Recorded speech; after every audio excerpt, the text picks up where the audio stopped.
let's talk about Inside Out 2.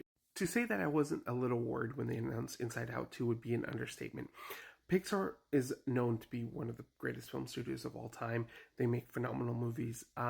But aside from their Toy Story sequels, most of their sequels do not live up to the expectations of what the first film did. And that's why I was a little worried, because this was one of my favorite movies from Pixar. Like, not that their sequels are bad movies, they're actually sometimes pretty good movies, but they just don't live up to the same hype of like the first movie. For instance, Finding Dory is nowhere near as good as Finding Nemo. Incredibles 2 is not as great and groundbreaking as Incredibles was. But I can confidently say that I'm overjoyed by how much I really liked Inside Out 2 and how great of a progression of the story that it presents itself to.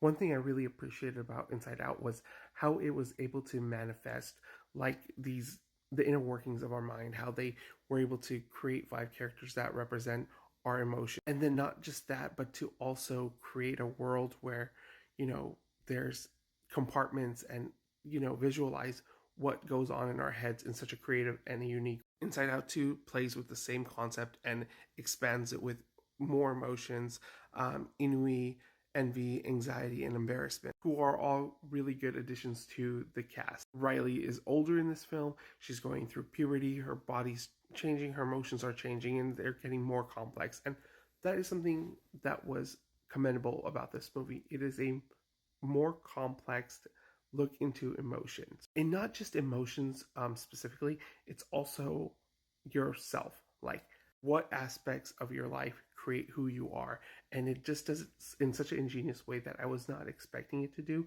I thought it would have just been like, oh, you just need to find balance between anxiety and happiness, but no, there is so much complexity to it, that not just being a good person, you have your flaws, and it really makes you into who you are. My only main criticism of the film would be like the frantic pace that it goes at, but it is justified because of what the film is trying to do, as anxiety and the new emotions are essentially the antagonists in this film. Riley is changing from adolescence into teenagehood, where she's not quite a child anymore and definitely not an adult yet.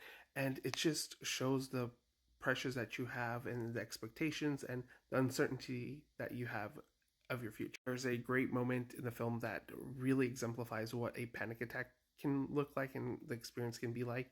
And I just think that whole scene and the moment is just incredibly brilliant.